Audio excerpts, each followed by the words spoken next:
Para mas pumatok ang ginawang Vine, dapat daw ay sanay ka rin sa pag-i-edit ng video at pagpili ng sound effects. Susubukan ko ring sumali sa paggawa ng Vine. Motor ko, ang ganda oh. Ang ganda naman ito. Sa akin ba to? Para sa'yo yan, Dave. Teka, akin to eh.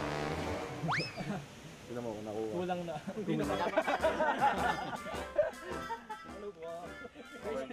Dapat mabilis.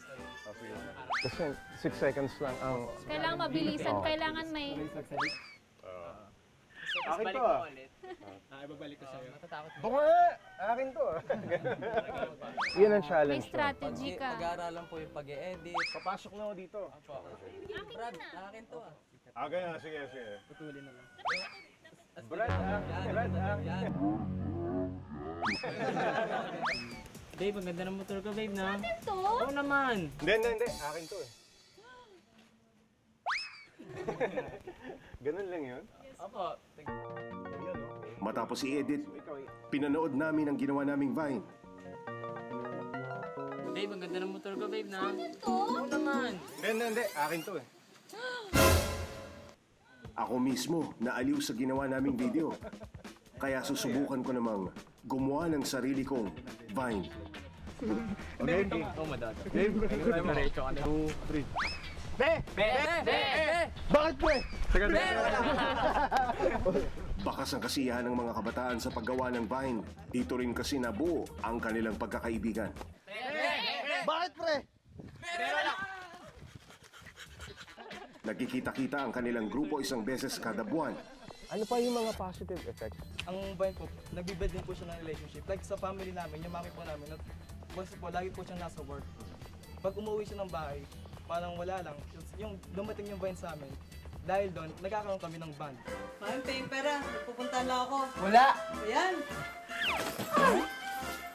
Love you. Dahil sa Vine, nagkakaroon kami ng banding.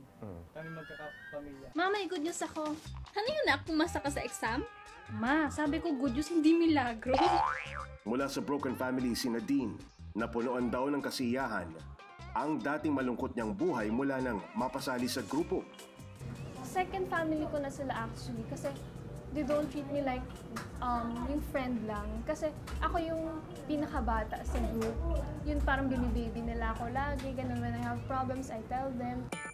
Mayo nung nakaraang taon nang mahilig si Nadine sa Vine. Tagalog, mabait lang ako tignan. In English, I am just good looking.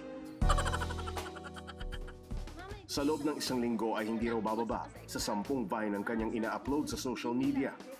Nadine, tanggalin mo yung salamin mo. Ilan to? Dalawa, ano ka na sa bulan?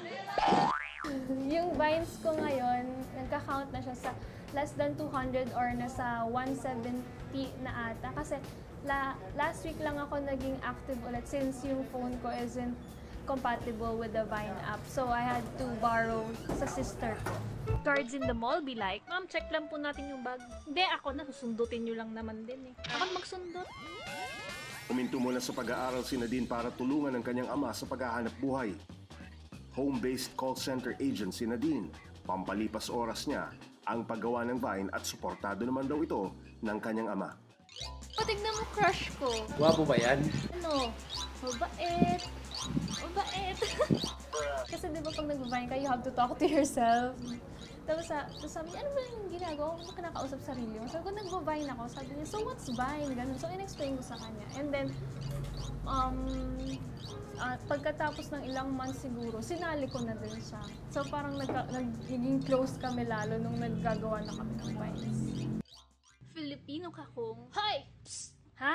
Uy! Ano mga... Ang init! Noong Pebrero, si Nadine ang napiling Viner of the Month sa kanilang Facebook group na Filipino Vines. Umabot na sa mahigit 230,000 views ang pinakasikat niyang Vine.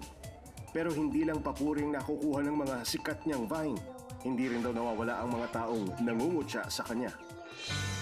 Naka-encounter na ako na minura ako and yung family ko, and I think that's below the belt. So, I had to talk to the guy na sabi ko, pwede pag-usapan natin. Minsan naman, sinasabi nila pangit daw yung joke ko, pangit daw ako. Ganun. So, nakakatawa na minsan matatawa ka na lang kasi parang, why are you hating on my Vine? Tapos pinapanood mo naman, di ba? Si Walter De Vera, ang administrator ng Facebook group na Filipino Vines. Siya na rin ang tumatayong tatay ng grupo nila Nadine. Saan niyo nakikita yung direction ng Vine yan? I mean, lalabas ba siya? Mag-grow ba siya from comedy to... I think sa tingin ko, yung mga Viners natin ngayon, gumagaling siya sa paggagawa ng videos. I think gagawa na siguro ng parang film. Pwede, oo. Kasi essentially filmmaking na siya. Filming, yeah. I think doon na lalabas, medyo parang enhance na yung videos nila. Alam na nila paano i-deliver yung salita, yung acting, sobrang ano. At yung humor, napaka-fresh. Grabe, sobra. Hinalong action, hinalong drama. Tapos biglang magiging comedy, magiging ano. Mga hirit, ano?